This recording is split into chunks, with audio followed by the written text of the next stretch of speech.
નમસ્કાર વિદ્યાર્થી મિત્રો, કેમ છો બધા? તો ફરી એકવાર ગુરુ એકેડમીમાં આપ સૌનું સ્વાગત છે. આજના લેક્ચરની અંદર આપણે તમારા ધોરણ 12 કેમેસ્ટ્રી એનું ચેપ્ટર નંબર 3 જે છે વિદ્યુત રસાયણ ઇલેક્ટ્રોકેમેસ્ટ્રી એનો પાર્ટ 2 લઈને આવ્યા છે. આ બધા લેક્ચરો એવા હશે કે જે તમારી એનસીઈઆરટીના કોન્સેપ્ટ તો કવર કરશે જ, પણ ઘણી વખત એનસીઈઆરટીમાં અમુક ટોપિક છે એટલા ડિટેલમાં નથી આપેલા હોતા અને આપણે નીટ અને જીના લેવલે એ ટોપિક પણ બહુ મહત્વના હોય છે. એટલે આપણે પ્રયત્ન કરીએ છીએ કે ભાઈ કમ્પ્લીટ વિડીયો લેક્ચર તમને મળે, જેની અંદર ટેક્સ્ટ બુકના કોન્સેપ્ટ પણ આવી જાય અને એ સિવાયના એક્સ્ટ્રા કોન્સેપ્ટ પણ આવી જાય. એક જ ટોપિક છે પણ આપણે એને બધી બાજુઓથી અભ્યાસ કરવો પડે તો જ એનો સંપૂર્ણ અભ્યાસ કર્યો કહેવાય. માત્ર માર્ક મેળવવાની દ્રષ્ટિએ નહીં પણ સમજણની દ્રષ્ટિએ પણ અભ્યાસ કરવો જરૂરી છે. એટલે આપણે બધી બાજુએથી એ લેક્ચરને કવર કરવાનો પ્રયત્ન કરીએ છીએ અને કરીએ જ છે. આજે આપણે જે ચેપ્ટર ભણવાના છે એનો જે ટોપિક છે વિદ્યુત રસાયણ કોષ. લાસ્ટ લેક્ચરમાં તમને થોડીક પ્રાસ્તાવિક વાતો એની કરી હતી આપણે કે ભાઈ વિદ્યુત રસાયણ કોષ એટલે એક એવો કોષ છે કે જે રાસાયણિક ઉર્જાનું વિદ્યુત ઉર્જામાં રૂપાંતર કરે છે. રાસાયણિક ઉર્જાનું વિદ્યુત ઉર્જામાં રૂપાંતર કરે છે. પણ આ વિદ્યુત રસાયણ કોષનો ખ્યાલ કેવી રીતે આવ્યો એના માટે એક એક્સપેરિમેન્ટ છે, એ બુકમાં નથી પણ તમારે સમજવો જરૂરી છે. જ્યાંથી વિદ્યુત રસાયણ કોષ શરૂ થયો એમ કે ભાઈ એક એક્સપેરિમેન્ટ હતો, એક પ્રયોગ હતો, બરાબર? કયો મિત્રો? જે એક્સપેરિમેન્ટ જે પ્રયોગ કરવામાં આવ્યો એના માટે આપણે એક આવું પાત્ર લઈ લઈએ. ભાઈ આવું એક પાત્ર લઈ લેવામાં આવ્યું આવી રીતે. એ પાત્રની અંદર કોપર સલ્ફેટનું દ્રાવણ ભરવામાં આવ્યું. કોપર સલ્ફેટનું દ્રાવણ, કોપર સલ્ફેટનું દ્રાવણને આપણે એક્વિયસ કહી દઈએ તો બરાબર.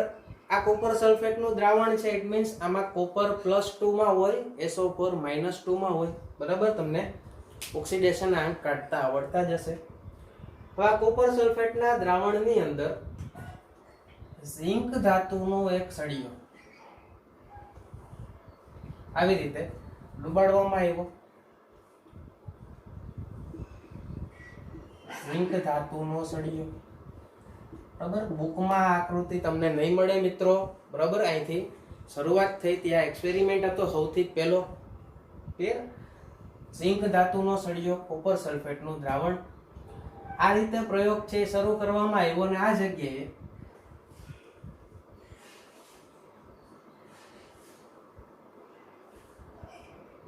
એક થર્મોમીટર છે એ પણ રાખવામાં આવ્યું.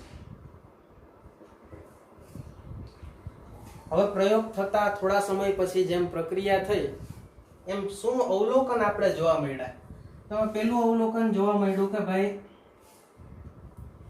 ઝિંક ધાતુના સળિયાનું વજન ઘટે છે. ઝિંક ધાતુનો સળિયો છે એ ઘટવા માંડ્યો, એનું વજન ઓછું થવા માંડ્યું. બીજી વસ્તુ, પાત્રની સપાટીમાં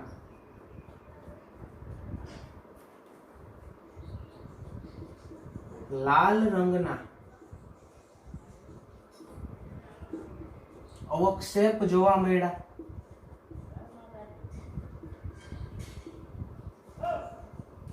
લાલ રંગના અવક્ષેપ જોવા મળ્યા કઈ જગ્યાએ? તો કે ભાઈ પાત્રની સપાટીમાં અહીંયા નીચે લાલ રંગના અવક્ષેપ જોવા મળ્યા.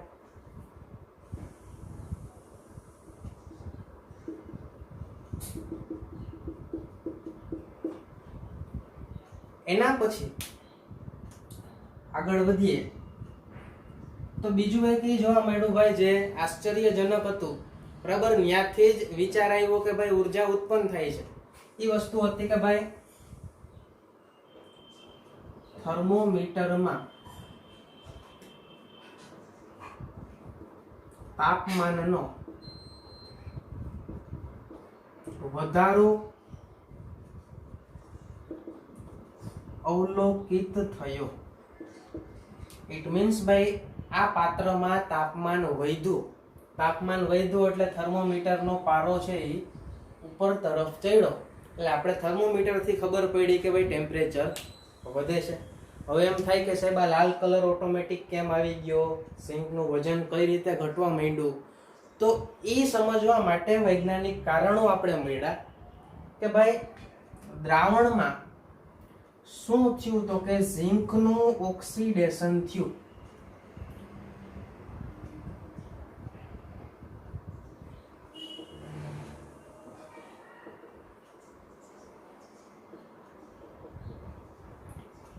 ઝિંકનું ઓક્સિડેશન થયું. કેવી રીતે થયું, તો કે ભાઈ તમને બધાને ખબર છે કે ઇલેક્ટ્રોન ગુમાવે એને આપણે ઓક્સિડેશન કહેતા હોય.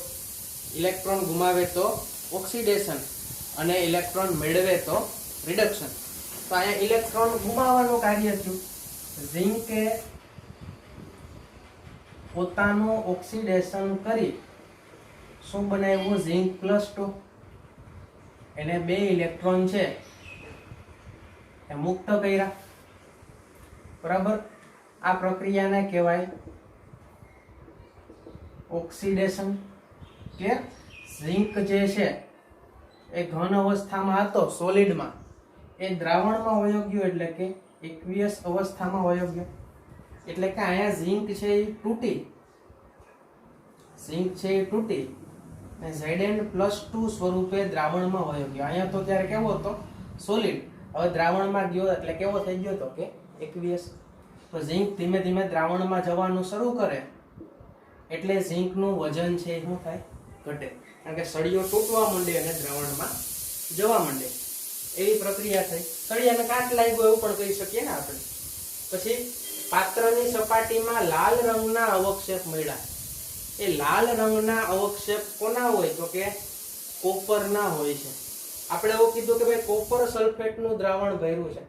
આ કોપર સલ્ફેટનું દ્રાવણ જે હોય ને, એ કોપર સલ્ફેટના દ્રાવણનો રંગ હોય ભૂરા રંગનું દ્રાવણ હોય. ભૂરા રંગનું એટલે કે ભાઈ બ્લુ કલરનું દ્રાવણ હોય. આપણે જેમ જેમ પ્રયોગ આગળ વધારીએ છીએ ને એમ દ્રાવણનો ભૂરો રંગ ઘટે છે.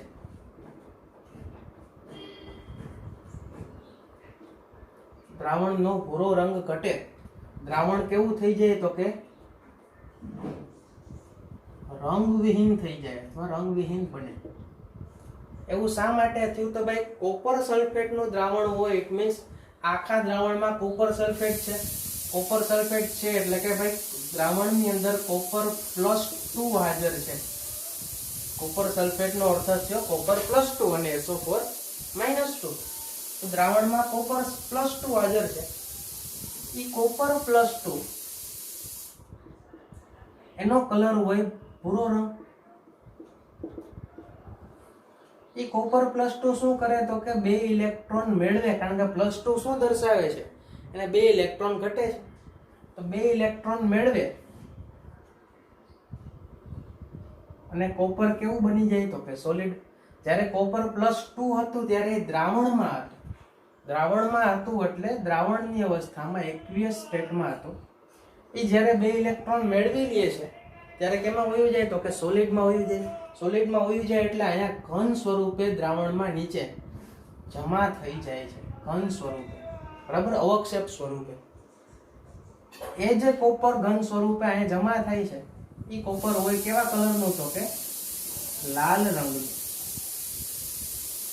બરાબર. હવે આ ઇલેક્ટ્રોન મેળવવાની વાત છે. જો આ ઇલેક્ટ્રોન ગુમાવ્યા તો આપણે કીધું ઓક્સિડેશન, અહીં ઇલેક્ટ્રોન મેળવ્યા તો કીધું આપણે રિડક્શન.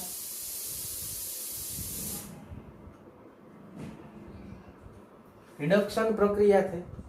કોપરનું રિડક્શન થયું, ઝિંકનું ઓક્સિડેશન થયું. અને આ ઓક્સિડેશન અને રિડક્શન દરમિયાન શું થયું તો કે થર્મોમીટરમાં તાપમાન વધ્યું. બરોબર. અહીં બહારથી કોઈ આપણે ઉર્જા આપવી નથી પડી, બહાર ક્યાંય આપણે તાપમાન આપ્યું નથી. જે થયું છે એ આપમેળે થયું છે, બરાબર. કોપર સલ્ફેટના દ્રાવણમાં ઝીંકનો સળિયો ડુબાડતા આ જે અવલોકનો મળ્યા એ આપમેળે જોવા મળ્યા છે, ઓટોમેટિક થયું છે. હવે આપમેળે થતી પ્રક્રિયા જે હોય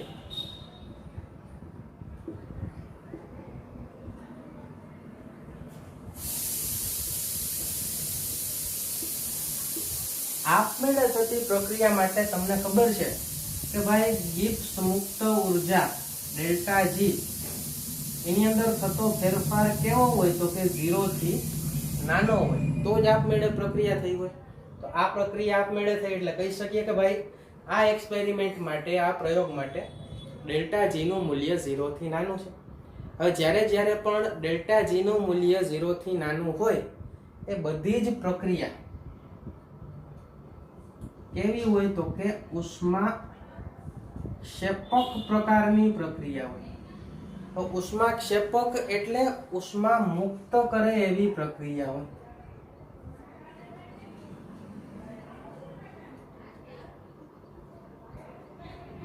હવે ઉષ્મા મુક્ત કરે એટલે અહીંથી ઉષ્મા મુક્ત થઈ, તાપમાન વધ્યું એટલે થર્મોમીટરમાં પારો છે ઉપર ચડ્યો, તાપમાન વધ્યું એ આપણે અવલોકન કર્યું. ઉષ્મા મુક્ત થઈ હોય એટલે તાપમાન વધ્યું જ હોય. આ પ્રયોગ દ્વારા એક વસ્તુ એ ખબર પડી કે આપણે રાસાયણિક પ્રક્રિયા કરી એમાંથી આપણે ઉષ્મા મળી, ઉષ્મા મુક્ત થઈ એટલે કે ઉર્જા મળી. પણ એ ઉર્જાનો એક પ્રોબ્લેમ એવો આવ્યો મિત્રો કે આ જે ઉર્જા મળે છે, ઉર્જાનો ઉપયોગ થયો નહીં. કારણ કે આ જે ઉર્જા મળે છે એ ઉષ્મા ઉર્જા મળે છે. ઇટ મીન્સ અહીંથી ઉષ્મા ઉત્પન્ન થઈ, થર્મોમીટરમાં તાપમાન ઉપર ગયું, એ ઉષ્મા તો વાતાવરણમાં જતી રહી. ઉષ્મા વાતાવરણમાં જતી રહે એટલે આપણે એનો કાંઈ ઉપયોગ કરી શક્યા નહીં. આપણે ઉષ્મા ઉત્પન્ન કરી શક્યા પણ એનો ઉપયોગ ન કરી શક્યા, બરાબર. ઉર્જાનો ઉપયોગ થયો નહીં. ત્યાં એક પ્રોબ્લેમ આપણે આવ્યો. આ ઉર્જાનો ઉપયોગ કરવા માટે વૈજ્ઞાનિકોએ વિચાર્યું, જનરલી ડેનિયલે સૌથી પહેલા વિચાર્યું કે ભાઈ આ જે રાસાયણિક પ્રક્રિયા દરમિયાન ઉર્જા ઉત્પન્ન થાય છે એનો કંઈક ઉપયોગ થવો જોઈએ, એને કોઈ બીજી ઉર્જામાં રૂપાંતર કરવું જોઈએ. ને એ રૂપાંતર કરવા માટે પહેલો જ ડેનિયલ કોષ એટલે કે વિદ્યુત રાસાયણિક કોષ છે એની બનાવટ થઈ. આ જે એક્સપેરિમેન્ટ છે એને નામ દેવામાં આવ્યું હતું ડાયરેક્ટ રેડોક્સ રિએક્શન અથવા પ્રત્યક્ષ રેડોક્સ પ્રક્રિયા. ડાયરેક્ટ એટલા માટે કે ભાઈ થાય છે ઓક્સિડેશન રિડક્શન બે, પણ બંને કેમાં થાય છે તો કે એક જ પાત્રમાં થાય છે. એક જ પાત્રમાં ઝીંકનું ઓક્સિડેશન થઈ જાય છે અને કોપરનું રિડક્શન થઈ જાય છે. બંને એક જ પાત્રમાં થતા હોવાથી એને ડાયરેક્ટ રેડોક્સ રિએક્શન કીધું. અને આ ડાયરેક્ટ રેડોક્સ રિએક્શનનો પ્રયોગ કરતા ઉષ્મા ઉત્પન્ન થઈ પણ એનો ઉપયોગ થઈ શક્યો નહીં. હવે માની લો કે મારે એ ઉષ્માનો ઉપયોગ કરવો જ છે તો મારે ડાયરેક્ટ રેડોક્સ રિએક્શનની જગ્યાએ ઇનડાયરેક્ટ રેડોક્સ રિએક્શન એ કરવું પડે. અને ઇનડાયરેક્ટ રેડોક્સ રિએક્શન જ આપણે આ ચેપ્ટરમાં ભણવાના છીએ, બરાબર. ચલો મિત્રો આટલું નોટ કરો તો આપણે શરૂ કરી દઈએ. આપણે ભણીએ વિદ્યુત રાસાયણિક કોષ, અથવા એ જ કોષને આપણે બીજા નામથી પણ ઓળખી શકીએ, ગેલ્વેનિક કોષ, અથવા એનું જ બીજું નામ છે વોલ્ટેઇક કોષ, બરાબર. વિદ્યુત રાસાયણિક કોષ, ગેલ્વેનિક કોષ અથવા વોલ્ટેઇક કોષ. વિદ્યુત રાસાયણિક કોષને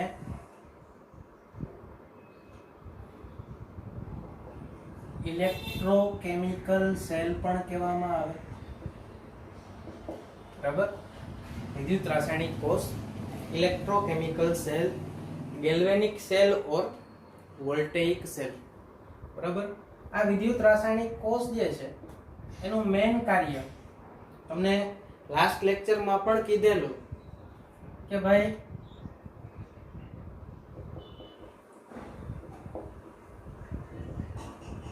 રાસાયણિક ઉર્જાનું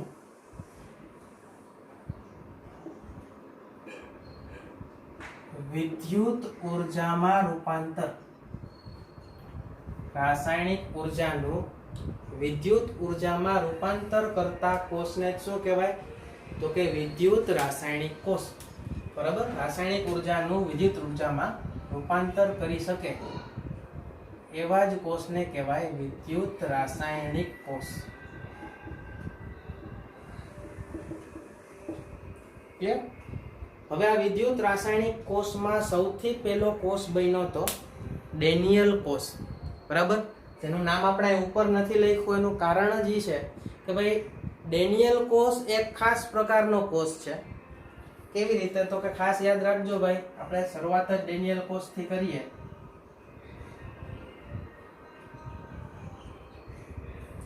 ડેનિયલ કોષ મોટા ભાગે તમને ઉદાહરણ બધી બુકમાં આ જ જોવા મળશે ડેનિયલ કોષનું.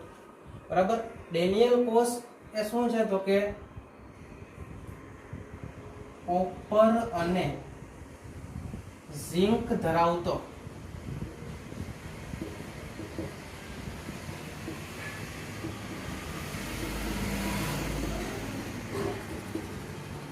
વિદ્યુત રાસાયણિક કોષ. કોપર અને ઝિંક ધરાવતો વિદ્યુત રાસાયણિક કોષ છે જેને આપણે ડેનિયલ કોષ કહીએ છીએ. આ બે ધાતુઓ હું ફેરવી નાખું, કોપર ઝિંક સિવાયની બીજી કોઈ ધાતુઓ લઈ લઉં અને વિદ્યુત રાસાયણિક કોષ બનાવવું, તો એ વિદ્યુત રાસાયણિક કોષને હું ગેલ્વેનિક કોષ કહી શકીશ, વોલ્ટેઇક કોષ કહી શકીશ, પણ ડેનિયલ કોષ નહીં કહી શકીશ. ડેનિયલ કોષ માટે ખાસ યાદ રાખવાનું કે ભાઈ કોપર અને ઝિંક ધરાવતો વિદ્યુત રાસાયણિક કોષ, અથવા એવું કહી શકીએ કે ભાઈ વિદ્યુત રાસાયણિક કોષનું એક ઉદાહરણ છે ડેનિયલ કોષ. ક્લિયર? ડેનિયલ કોષ માટે સ્પેસિફિક કોપર અને ઝિંક આ યાદ રાખવાનું.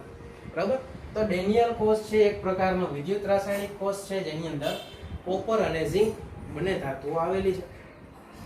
ડેનિયલ કોષની રચના કેવી રીતે થઈ? તો ભાઈ એ રચના આપણે જોઈએ. માની લ્યો કે આપણી પાસે આવા બે પાત્ર છે. બરાબર, બે પાત્ર છે. બે પાત્ર હોવા જરૂરી છે ભાઈ, કારણ કે બે પાત્ર લેવા માટે શા માટે જરૂરી છે? કારણ કે આ જે આપણે રિએક્શન ભણીએ છે એ કેવી છે? તો કે ઇનડાયરેક્ટ રેડોક્સ રિએક્શન.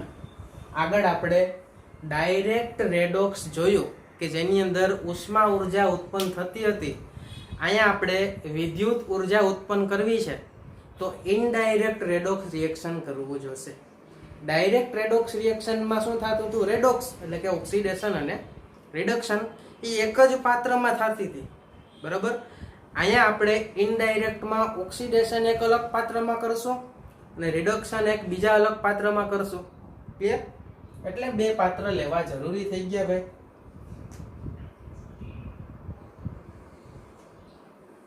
માની લ્યો કે અહીંયા આપણે એક બીજું પાત્ર લીધું છે.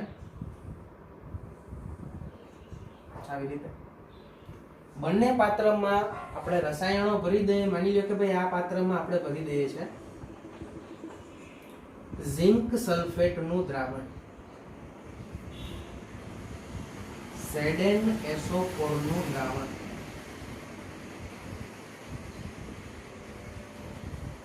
આ પાત્રમાં આપણે ભરી દઈએ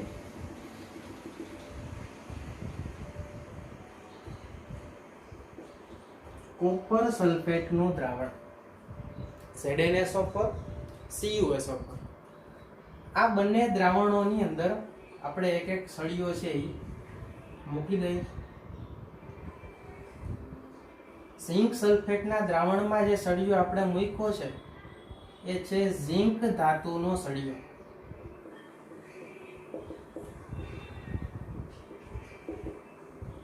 અહીંયા આપણે એક સળિયો મૂકી દઈએ ભાઈ,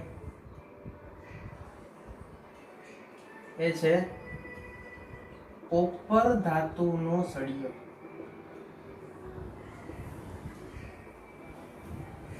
આ ઝિંક અને કોપર ધાતુના સળિયાઓ આપણે મૂકી દીધા. આ બંને ધાતુઓને આપણે જોડી દઈએ અને વચ્ચે વાહક તારથી જોડી દીધું છે અને વચ્ચે આપણે અહીંયા એ મીટર લગાડી શકીએ અથવા ગેલ્વેનોમીટર લગાડી શકીએ. આપણે એ મીટર લગાડીએ ક્લિયર. વિદ્યુત પ્રવાહની દિશા આપણે ખ્યાલ આવે એટલા માટે, બીજું કઈ એનો રોલ નથી. આવી રીતે આપણે ગોઠવણી કરી. આ ગોઠવણીમાં થયું શું ભાઈ, તો કે ઝિંક સલ્ફેટનું દ્રાવણ છે તો દ્રાવણમાં ઝિંક +2 SO4 -2 હોવાના. કોપર સલ્ફેટનું દ્રાવણ છે તો દ્રાવણમાં કોપર +2 હોવાના, SO4 -2 હોવાના છે. બરાબર. એ રીતે દ્રાવણની અંદર Zn+2 SO4 -2 કોપર +2 SO4 -2 હાજર રહેશે. થશે શું, તો કે ભાઈ ઝિંક અને કોપરમાંથી આ બાજુ ઝિંકનું ઓક્સિડેશન થશે અને કોપરનું રિડક્શન થશે. આગળ થયું હતું એવી રીતે જ ઝિંકનું ઓક્સિડેશન થાય એટલે શું થાય, તો કે ઝિંકનો સળિયો કટાવા માંડે. ઝિંકનો સળિયોનું વજન કટાવા માંડે. એમાંથી ઝિંક +2 દ્રાવણમાં છે એ જવા માંડે. બરાબર. સળિયામાંથી કટાઈ અને ઝિંક +2 આવી રીતે દ્રાવણમાં પડવા માંડે.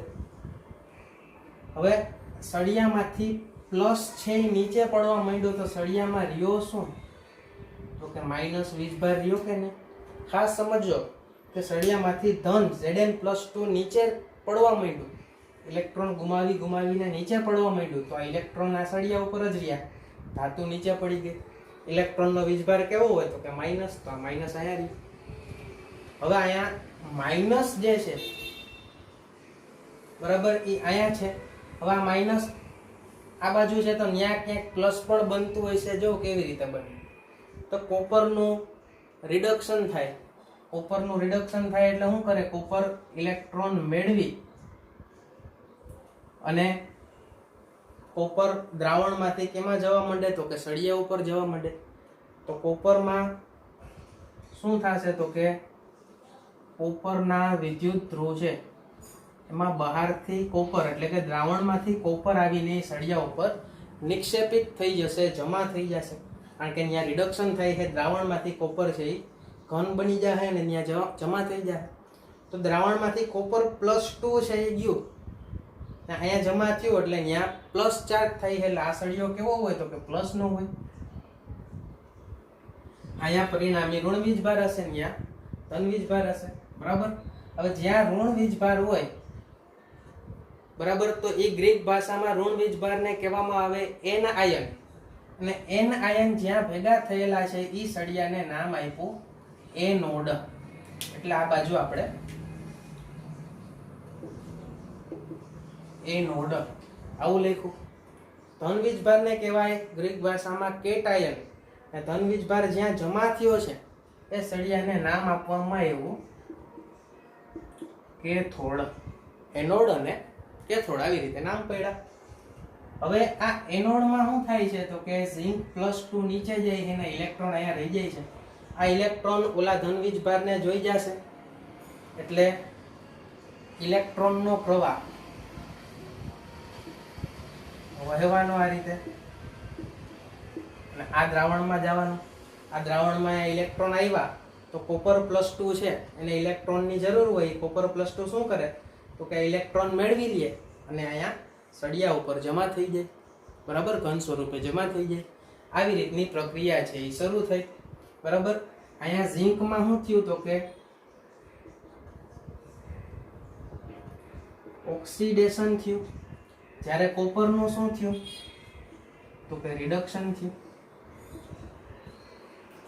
હવે આ જે ઇલેક્ટ્રોનનો પ્રવાહ છે એની વિરુદ્ધ દિશામાં વિદ્યુત પ્રવાહ વહેતો હોય. તમને ખ્યાલ જ હશે ભાઈ, ફિઝિક્સમાં ભણ્યા હશો, ઇલેક્ટ્રોનના પ્રવાહની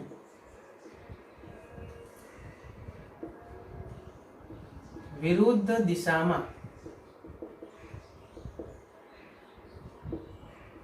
વિદ્યુત પ્રવાહ વહે છે. એટલે ઇલેક્ટ્રોનનો પ્રવાહ કઈ રીતે ગયો, તો કે એનોડ થી કેથોડ તરફ. તો એની વિરુદ્ધ દિશામાં એટલે કે કેથોડ થી એનોડ તરફ ઊંધું કયો પ્રવાહ આવતો હશે, વિદ્યુત પ્રવાહ વહેતો હશે. અને વિદ્યુત પ્રવાહ વહે છે એ આપણે કેમાં જોવા મળે તો કે એ મીટરમાં જોવા મળે.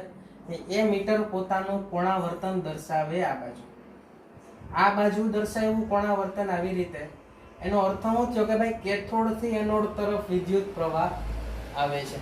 કેથોડ થી એનોડ તરફ, બરાબર. એનોડ થી કેથોડ તરફ શું જાય છે તો કે ઇલેક્ટ્રોનનો પ્રવાહ જાય છે.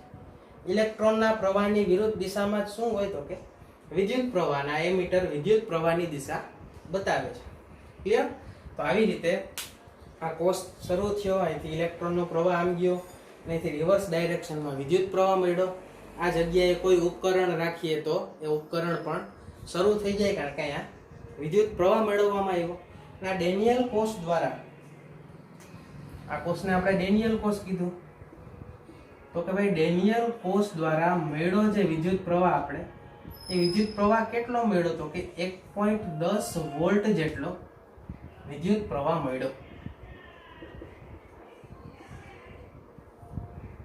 ડેનિયલ કોર્સ દ્વારા 1.10 વોલ્ટ જેટલો વિદ્યુત પ્રવાહ આપણે મળ્યો. કેવી રીતે ભાઈ અહીં ઓક્સિડેશન થયું તો એ જોઈ લઈએ કે ભાઈ ઝિંક ધાતુનો સળિયો હતો, એને આપણે કહી શકીએ કે ભાઈ ઝિંક ધાતુ સોલિડ. એનું ઓક્સિડેશન થયું, ઓક્સિડેશન થવું એટલે ઇલેક્ટ્રોન ગુમાવવા. તો ઝિંકે ઇલેક્ટ્રોન ગુમાવીને શું કર્યું તો કે ઝિંક +2 બન્યું. ઝિંક +2 બન્યું, બરાબર. એટલે ઝિંક ઘન અવસ્થામાંથી કેમાં ગયો? દ્રાવણમાં. એટલે અહીં લખ્યું દ્રાવણ. અને એને 2 ઇલેક્ટ્રોન ગુમાવ્યા. ઇલેક્ટ્રોન ગુમાવ્યા એટલે આપણે લખી શકીએ ઓક્સિડેશન છે, તો લખેલું જ છે. આ બાજુ કોપરનું રિડક્શન, તો કોપર દ્રાવણમાં હતું જ. કયા સ્વરૂપે તો કે કોપર સલ્ફેટ સ્વરૂપે. કોપર સલ્ફેટ એટલે કોપર +2, બરાબર. એ 2 ઇલેક્ટ્રોન મેળવે, બરાબર. અહીંથી જેટલા ઇલેક્ટ્રોન ગુમાવવાના હોય એટલા જ ત્યાં મેળવાય. અહીંયા 2 ઇલેક્ટ્રોન ગુમાવ્યા તો અહીંયા 2 ઇલેક્ટ્રોન મેળવ્યા. 2 ઇલેક્ટ્રોન મેળવા અને બની ગયું કોપર. આ જે દ્રાવણમાં કોપર હતું એને આપણે લખી લઈએ કે ભાઈ કોપર એક્વિયસ, કોપર દ્રાવણમાં. એ કોપર દ્રાવણમાંથી ઇલેક્ટ્રોન મેળવીને ક્યાં ગયું? સળિયા ઉપર ગયું. સળિયા ઉપર જઈને નિક્ષેપિત થઈ ગયું, જામી ગયું. જામી ગયું એટલે આપણે કહી શકીએ ભાઈ કોપર સોલિડમાં કન્વર્ટ થઈ ગયું. આવી રીતે અહીં ઓક્સિડેશન થયું, ત્યાં રિડક્શન થયું. બીજી વસ્તુ કે ભાઈ ઓક્સિડેશન રિડક્શન થઈ ગયું. આ જે કોષ છે એને આપણે એનોડ કીધું, ઓલાને કેથોડ કહી દીધું. આનું બીજું નેમ થઈ જાય ભાઈ અને એનોડ અર્ધકોષ કહેવાય. અર્ધકોષ એટલે કે અડધી પ્રક્રિયા અહીંયા થાય છે ને અડધી ત્યાં થાય છે. આનું બીજું નામ કેથોડ અર્ધકોષ.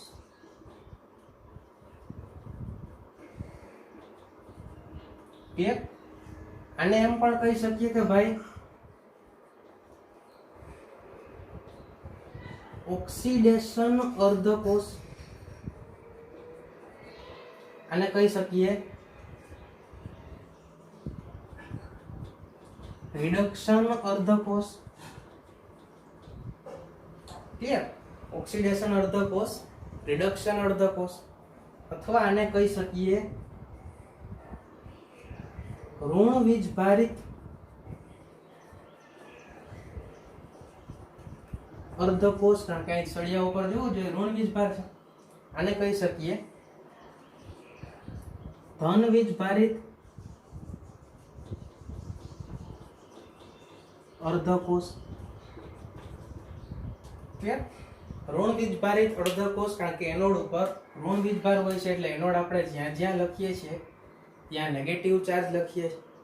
અહીંયા કેથોડમાં positive charge. Anode negative, cathode positive એ માત્ર વિદ્યુત રાસાયણિક કોષની વાત કરતા હોય ત્યારે જ. આ ચેપ્ટરમાં જ આગળ આપણે ભણશું જ્યારે વિદ્યુત વિભાજન કોષ, ત્યારે આ નિશાનીઓ બદલાઈ જશે.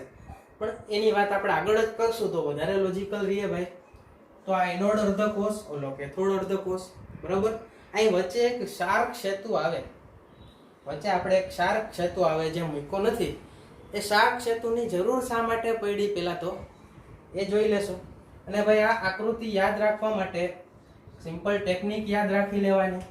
આપણે એને LOAN થી યાદ રાખી શકીએ. લોન, બરાબર. લોન લેવા ગયા હોય તો લોન થી યાદ રાખી શકો. LOAN, લોન મીન્સ શું ભાઈ? તો કે L means left hand side, ડાબી બાજુ. O means oxidation, left hand side એટલે ડાબી બાજુ શું થાય છે? તો કે ઓક્સિડેશન પ્રક્રિયા થાય છે. A મીન્સ એને શું કહેવાય? ઓક્સિડેશન પ્રક્રિયા થતી હોય એને એનોડ કહેવાય. અને N મીન્સ નેગેટિવ ચાર્જ એટલે કે ઋણ વીજભાર. Left hand side oxidation, A means anode અને N મીન્સ નેગેટિવ ચાર્જ. આનું બધું જ વિરોધી સામે મળી જાય તમને. અહીંયા એનોડ તો ત્યાં કેથોડ, અહીંયા નેગેટિવ તો ત્યાં પોઝિટિવ, અહીંયા ઓક્સિડેશન તો ત્યાં રિડક્શન. આ લેફ્ટ હેન્ડ સાઈડ છે તો ઓલો રાઈટ હેન્ડ સાઈડ છે, ડાબી બાજુ તો જમણી બાજુ. એવી રીતે આને યાદ રાખી લે. આમાં ભાઈ પ્રોબ્લેમ શું આવ્યો? આ કોર્સ ચાલુ થયો, વિદ્યુત પ્રવાહ મળ્યો 1.10 વોલ્ટ જેટલો, પણ એ વિદ્યુત પ્રવાહ કન્ટિન્યુઅસ ન મળ્યો. કોર્સ છે એ થોડા સમય પછી બંધ થઈ ગયો. શા માટે બંધ થઈ ગયો? તો ભાઈ એ કોર્સ બંધ થઈ ગયો, પ્રોબ્લેમ આવ્યો.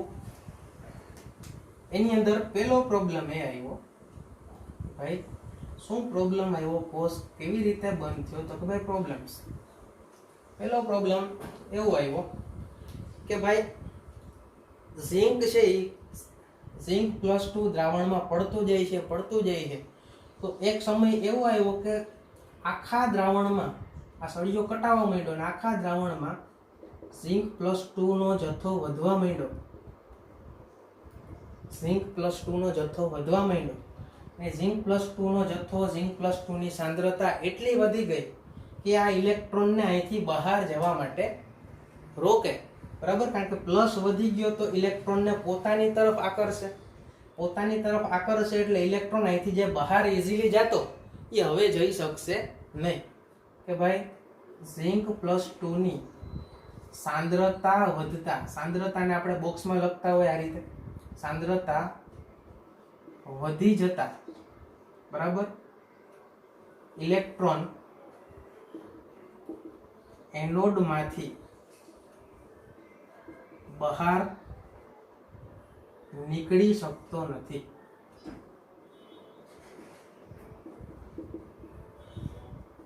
અહીંથી બહાર જ નહીં નીકળે તો ઇલેક્ટ્રોન આગળ જ નહીં જાય તો ઇલેક્ટ્રોનનું વહન જ નહીં થાય. ઇલેક્ટ્રોનનું વહન ન થાય તો એની વિરુદ્ધ દિશામાં વહન નથી જ થવાનું. ઇટ મીન્સ વિદ્યુત બંધ થઈ જશે. થોડા સમય પછી વિદ્યુત બંધ થઈ જશે. બીજો પ્રોબ્લેમ એવો આવ્યો કે ભાઈ આની અંદર શું થતું હતું? તો કોપર +2 અહીં દ્રાવણમાંથી નીકળીને ક્યાં વયું જતું હતું? તો કે ધાતુ ઉપર વયું જતું હતું. એક સમય એવો આવ્યો કે બધો જ કોપર ધાતુ ઉપર વયું ગયો. દ્રાવણમાં કોપર સલ્ફેટનું દ્રાવણ હતું, કોપર +2 બધો જ ધાતુ ઉપર નિક્ષેપિત થઈ ગયો. એટલે દ્રાવણમાં માત્ર વધ્યું SO4-2.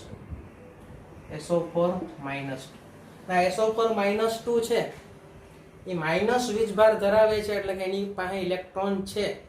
તો બહારનો આવનાર ઇલેક્ટ્રોન છે એ અહીંયા આવી પણ નહીં શકે ને, કારણ કે ઋણ વીજભાર ધરાવતું હોય.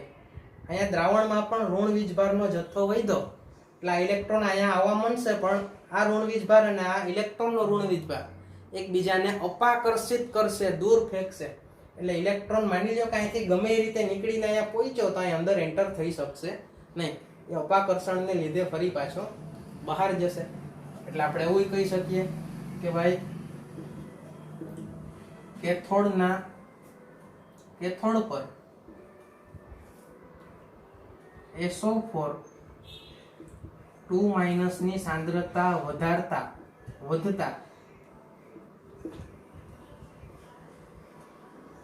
આવનાર ઇલેક્ટ્રોન અપાકર્ષે છે.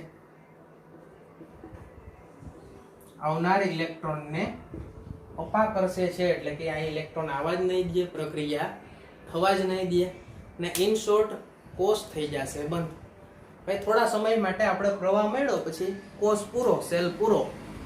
તો એવું થાય તો નુકસાનકારક ભાઈ. થોડા સમય પછી પ્રવાહ બંધ થઈ જતો હોય કે વિદ્યુત બંધ થઈ જાય તો નુકસાનકારક થાય.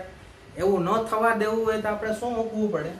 તો કે અહીંયા વચ્ચે એક શાર્ક સેતુ મૂકવો પડે.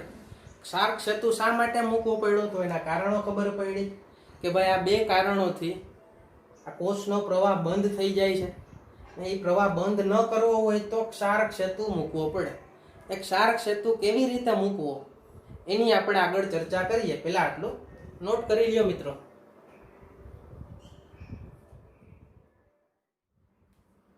વિદ્યાર્થી મિત્રો, હવે વાત કરી લે એક શાર્ક સેતુની. તો શાર્ક સેતુ એ કાંઈ નથી, એ યુ આકારની એક કાચની નળી છે. યુ આકારની કાચની નળી છે. યુ આકારની ઊંધી કાચની નળી છે.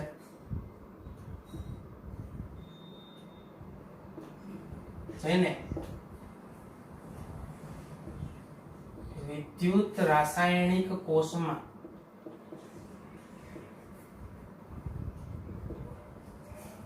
ગોઠવવામાં આવે છે.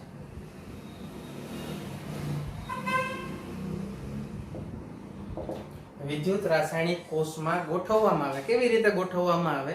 તો ભાઈ આપણે હમણાં જ જોયું તો વિદ્યુત રાસાયણિક કોષ કે જેની અંદર આપણે અમુક પ્રોબ્લેમો પણ નડી હતી કે ભાઈ કોષ થોડા સમય પછી બંધ થઈ જતો હતો. શા માટે?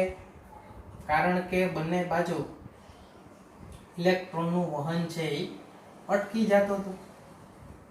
આવી રીતે આપણો વિદ્યુત રાસાયણિક કોષ આપણે દોરેલો હતો ભાઈ. આવા બે પાત્ર લઈ લીધા.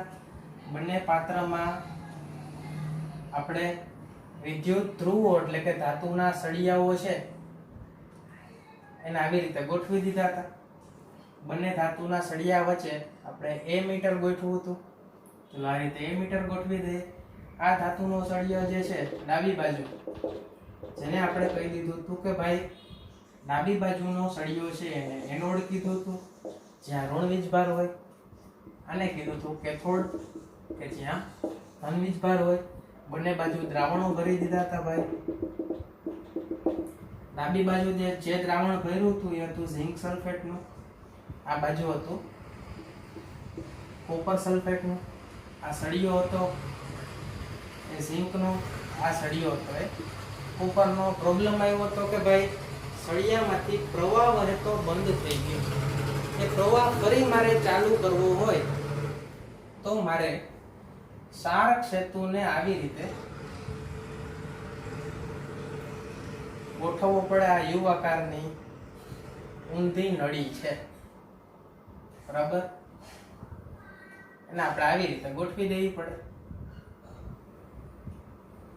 આ યુ આકારની ઊંધી નળી ગોઠવી દીધી હોય, અહીંયા રૂના કુમળાઓ લગાડી દીધા હોય. આ યુ આકારની ઊંધી નળીમાં આપણે શું ભરી શકીએ? તો કે ભાઈ યાદ રાખજો, શાર્ક સેતુમાં વિદ્યુત વિભાજ્યો ભરેલા હોય છે. વિદ્યુત વિભાજ્યો એટલે કે જેની પાસે ધનાયન અને ઋણાયન હોય એવા વિદ્યુત વિભાજ્યો આની અંદર ભરેલા હોય. કયા કયા? ઉદાહરણ યાદ રાખજો ભાઈ. ACl હોઈ શકે, ANO3 હોઈ શકે, એમોનિયમ નાઇટ્રેટ NH4NO3 હોઈ શકે, બરાબર? પછી KCl છે, KNO3 છે, NH4NO3 છે. આવા વિદ્યુત વિભાજ્યો આપણે ભરી શકીએ છીએ, બરાબર? આવા ઘણા આવે. આ વિદ્યુત વિભાજ્યો આપણે આની અંદર ભરી દેવાના. હવે તમે એમ કહેશો કે સાહેબ આ શાર્ક સેતુ તો નળી ઊંધી છે તો અહીંથી આમ નીકળી ન જાય. પરંતુ આ જે વિદ્યુત વિભાજ્યો છે તેને અગરના પાવડર સાથે મિશ્ર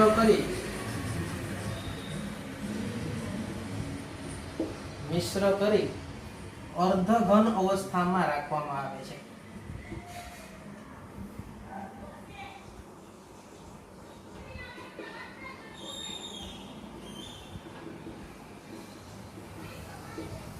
બરાબર. અગર અગર પાવડર, ભાઈ એક એવો પાવડર આવે, તમે માની લો તમારા કોર્સમાં તો નથી જ, પણ એક એવો પાવડર આવે કે જેની અંદર આ વિદ્યુત વિભાજ્યો મિક્સ કરી દઈએ એટલે એક લોટ જેવું બની જાય છે. અર્ધ ઘન અવસ્થા, ખબર, ફૂલ ઘન નહીં, કઠણ નહીં, અર્ધ ઘન એટલે કે નરમ એવી અવસ્થા, જેલ જેવી અવસ્થા, એવું પણ સમજી શકો તમે. જેલી હોય, જેલ હોય એવી અવસ્થામાં ભરી દેવામાં આવે એટલે તો સરળતાથી આમ નીચે નીકળશે ને, એ માત્ર આયનોને જ નીચે જવા દેશે. માની લો કે એ વિદ્યુત વિભાજ્ય આપણે અહીંયા ભરી દીધું. અહીં ઉદાહરણ લઈ કે ભાઈ આપણે KCl ભરી દઈએ છીએ, KCl ભરી દીધું છે, તો એની અંદર આયન હશે K+ અને Cl-. હવે આપણો જે પ્રોબ્લેમ થયો તો કે ભાઈ ઝિંક સલ્ફેટમાં આ બધી જગ્યાએ ઝિંક જ રહી જાય છે. આ ધાતુ ઉપર ઋણ વીજભાર છે, અહીંથી બહાર ઇલેક્ટ્રોન નીકળી શકતો નતો, કારણ કે આખું જ દ્રાવણ ઝિંક +2 થી, એટલે કે આખું જ દ્રાવણ ધન વીજભારથી ઘેરાઈ ગયું હતું, એટલે ઇલેક્ટ્રોનને બહાર નીકળવામાં પ્રોબ્લેમ થતી હતી. આ ધન વીજભારને મારે દૂર કરવો હોય તો શું થશે, તો કે ભાઈ ક્ષાર ક્ષેત્રમાંથી આ Cl- છે એ આ બાજુ આવી જશે. Cl- આવીને શું કરશે, તો કે ઝિંકને તટસ્થ કરી નાખશે.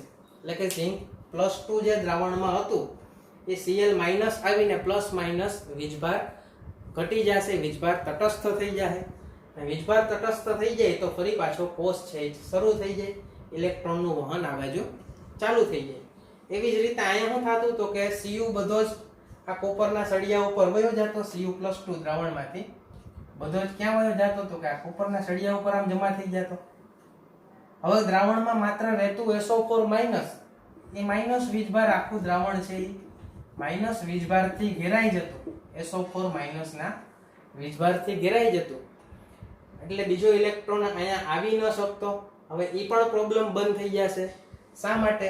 કારણ કે અહીંયા માઇનસ વધી ગયું તો ક્ષાર ક્ષેત્રમાંથી K+ પોતાનો ધન વીજભાર ક્યાં આપશે, તો કે અહીંયા દ્રાવણમાં આપશે. દ્રાવણમાં જરૂર પડશે એટલે ધન વીજભાર ખેંચાશે, દ્રાવણમાં આવી જશે. દ્રાવણમાં આવી ગયો એટલે એ ઋણ વીજભાર સાથે શું કરી નાખશે, ઋણ વીજભારને K+ ધન વીજભાર આવીને તટસ્થ કરી નાખશે. બંને બાજુ દ્રાવણો તટસ્થ થઈ જાય એટલે ઇલેક્ટ્રોનનો પ્રવાહ જે છે, ઇલેક્ટ્રોનનો પ્રવાહ ફરી પાછો શરૂ થઈ જશે. ઇલેક્ટ્રોનનો પ્રવાહ શરૂ થઈ જાય તો ઇલેક્ટ્રોનના પ્રવાહની વિરુદ્ધ દિશામાં વિદ્યુત પ્રવાહ શરૂ થઈ જાય એટલે કોષ પાછો કાર્યરત થવા માંડે. ભાઈ આવી રીતે પ્રક્રિયા છે શરૂ થઈ જાય. આ પ્રક્રિયા કોષ બંધ ન પડે એટલા માટે આપણે ક્ષાર ક્ષેત્ર ઉમેરતા હોઈએ છીએ. ખાસ યાદ રાખજો ભાઈ, ક્ષાર ક્ષેત્ર શું કરે છે, તો ક્ષાર ક્ષેત્રનું કાર્ય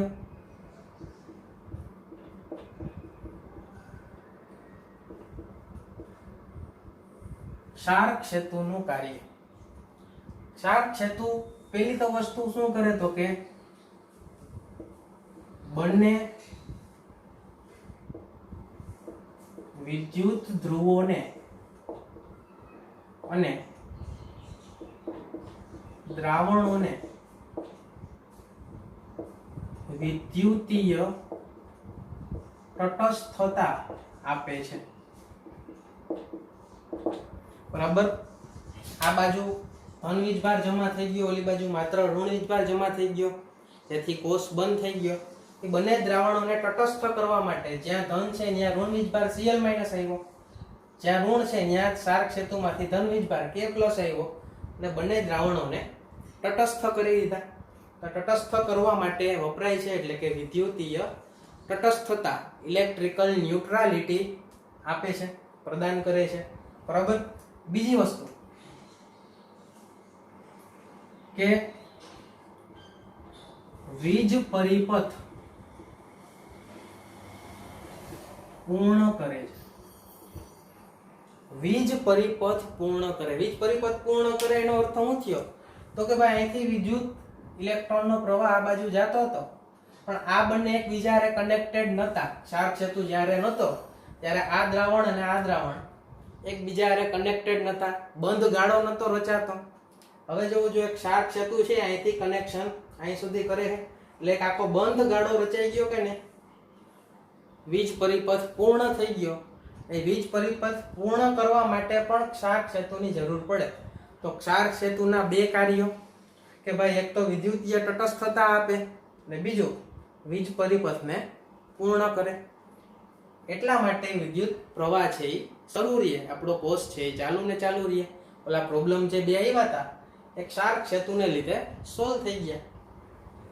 શાર્ક સેતુની અંદર આપણે જે આ KCl ભર્યું એટલે કે વિદ્યુત વિભાજ્યો જે ભર્યા છે એની પણ અમુક શરતો હોય. કોઈ પણ વિદ્યુત વિભાજ્ય ત્યાં ભરી શકાતો નથી. બરોબર, ખાસ યાદ રાખજો. વિદ્યુત વિભાજ્ય માટેની શરતો. વિદ્યુત વિભાજ્ય અહીંયા જે ભરીએ છે એ કેવો હોવો જોઈએ? તો ભાઈ પહેલી જ વસ્તુ કે વિદ્યુત વિભાજ્ય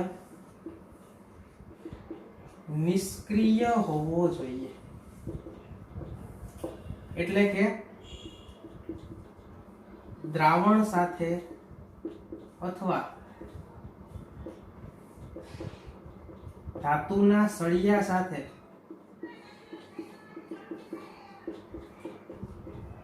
પ્રક્રિયા ન કરવો જોઈએ. ખાસ યાદ રાખજો કે ભાઈ જે ક્ષાર સેતુમાં મેં KCl ભર્યું અથવા KNO3 ભર્યું, NH4NO3 ભર્યું, એ ધાતુના સળિયા સાથે એટલે કે આપણો જે વિદ્યુત ધ્રુવ છે આ ઝિંક અથવા કોપરનો એની હારે પ્રક્રિયા ન કરવો જોઈએ. આ દ્રાવણમાં જઈને પણ કોઈ સાથે પ્રક્રિયા ન કરવો જોઈએ. પ્રક્રિયા ન કરવો જોઈએ મીન્સ એ ભેગું થઈને શાર્ક સેતુમાંથી આયન આવીને કઈ નવું ઉત્પન્ન ન કરવા જોઈએ, કઈ નવી નિપજ ન આપવા જોઈએ. ઉદાહરણ તરીકે માની લો કે આ બાજુ ઝિંક +2 દ્રાવણમાં સૌથી વધારે હશે, તો એ ઝિંક +2 છે એમાં આ ક્લોરીન શાર્ક સેતુમાંથી આવ્યો, બરાબર, 2 ક્લોરીન શાર્ક સેતુમાંથી આવ્યા, ઈ બનાવી નાખશે ઝિંક ક્લોરાઇડ ZnCl2 બની જ જવાનું છે. આ પ્રક્રિયા થઈ જ જવાની છે. પણ આપણે બધાને ખબર છે કે ભાઈ ઝિંક ક્લોરાઇડ છે એ કેવું છે તો કે અતિ દ્રાવ્ય છે. અતિ દ્રાવ્ય છે એટલે ફરી પાછું એ શું કરી નાખશે તો કે દ્રાવણમાં ઝિંક +2 અને 2Cl- ફરી પાછા છૂટા પડી જવાના છે. બરાબર, ક્લોરીન આવીને ઝિંક આરે જોડાઈ જાય પણ એ પાછું 100% વિયોજન પામતું એટલે ઝિંક અને ક્લોરીન છૂટા પડી જાય. પરિણામે ઝિંક અને ક્લોરીન દ્રાવણમાં પણ કેવા રહીએ તો કે અલગ જ રહીએ, નિષ્ક્રિય જ કહેવાય, પ્રક્રિયા થઈ જ ન કહેવાય, પ્રક્રિયા થઈને ફરી પાછા છૂટા પડી જાય. એટલે કે આ ક્ષાર્ક સેતુમાં એવા આયનો વાળો ક્ષાર્ક સેતુ હોવો જોઈએ જે સળિયા સાથે અથવા દ્રાવણ સાથે લાંબા સમય સુધી જોડાઈને રહી ન શકે, કઈ નવી પ્રક્રિયા ન કરી શકે, એ છૂટા જ રહી શકે. બરાબર, રાસાયણિક રીતે નિષ્ક્રિય જ રહી શકે. બીજી વસ્તુ, ભૌતિક રીતે જોડાય તો ચાલે, રાસાયણિક રીતે નિષ્ક્રિય હોવા જોઈએ. ચલો એના પછી બીજી વસ્તુ કે ભાઈ માની લ્યો કે ક્ષારક સેતુ મેં અહીંયા KCl નો વાપર્યો હતો જેમાંથી Cl મળ્યો, પણ સિલ્વર નો વિદ્યુત ધ્રુવ હોય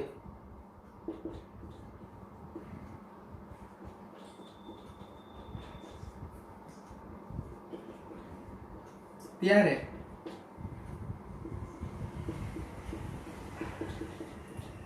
ક્ષારક સેતુમાં KCl વાપરી શકાય નહીં. શા માટે? તો કે અહીંયા ઝિંક અને ક્લોરીન જોડાતા હતા. માની લો કે અહીં ઝિંકની જગ્યાએ હું સિલ્વરનો સળિયો લઈ લઉં, સિલ્વરનો એટલે કે ચાંદીનો સળિયો લઈ લઉં, તો એની હારે ક્લોરીન જોડાઈ જાય. તો આવી રીતે થાય, Ag+ હોય એની હારે ક્લોરીન જોડાય તો બની શું જાય તો કે AgCl. ને AgCl ના કેવા અવક્ષેપ હોય? સફેદ અવક્ષેપ હોય. ને જે પાછું દ્રાવ્ય થતું ન હોય એટલે કે આ AgCl છૂટું ન પડી જતું હોય, એ તો નવી જ કંઈક નિપજ બનાવી નાખે. એટલે અહીંયા સિલ્વર સાથે ક્લોરીન કેવું હોય? Cl- સક્રિય હોય, ક્લોરાઇડ સક્રિય હોય. એટલા માટે સિલ્વરનો વિદ્યુત ધ્રુવ હોય ત્યારે KCl ક્ષારક સેતુમાં ભરી શકાતું નથી, કારણ કે KCl સિલ્વર સાથે નિષ્ક્રિયતા નથી દર્શાવતું. એ સિલ્વર સાથે AgCl બનાવી નાખે અને જેથી આપણા વિદ્યુત ધ્રુવની અંદર કંઈક નવી જ નિપજ બની જાય, કંઈક સફેદ અવક્ષેપ જોવા મળવા માંડે ને એને લીધે આપણો વિદ્યુત ધ્રુવ છે એની અંદરનો પ્રવાહ છે એ ડિસ્ટર્બ થતો હોય છે. ક્લિયર? તો ક્ષારક સેતુમાં એવા જ વિદ્યુત વિભાજ્યો ભરવાના કે જે રાસાયણિક રીતે નિષ્ક્રિય હોય. માની લ્યો કે સિલ્વર જેવો વિદ્યુત ધ્રુવ છે તો એની હારે બીજા એવા ક્ષારક સેતુના વિદ્યુત વિભાજ્યો ભરવાના કે જે સિલ્વર સાથે પણ નિષ્ક્રિય હોવા જોઈએ. એવી જગ્યાએ KCl વાપરી શકતા નથી. ઝિંક સાથે KCl વાપર્યું, એમાંથી Cl મળ્યું, એ છૂટું પડી જાય, કારણ કે ઝિંક સાથે KCl છે એ કેવો છે? નિષ્ક્રિય છે. ક્લિયર? ત્રીજી વસ્તુ કે ભાઈ ક્ષારક સેતુ કેવો હોવો જોઈએ? ક્ષારક સેતુની અંદર વિદ્યુત વિભાજ્ય કેવો હોવું જોઈએ? જે આયનોનું, બરાબર, આયનો એટલે ધન આયનો અને ઋણ આયનોનું સરળતાથી વહન કરી શકે.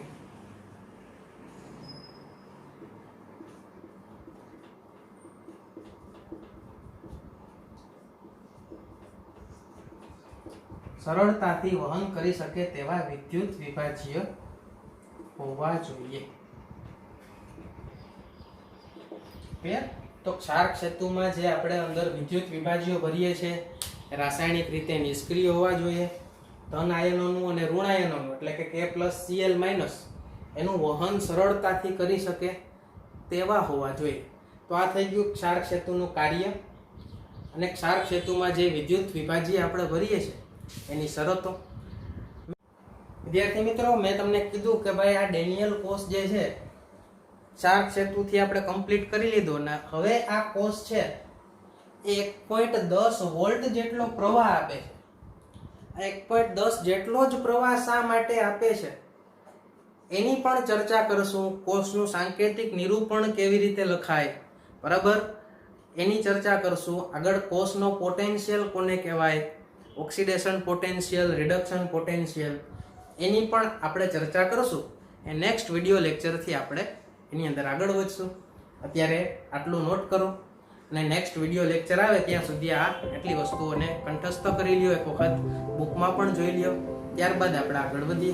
બરાબર? ત્યાં સુધી હસતા રહો, મહેનત કરતા રહો. કોઈ ડિફિકલ્ટી કે ડાઉટ હોય તો કોમેન્ટ સેક્શનમાં મને પૂછતા રહો.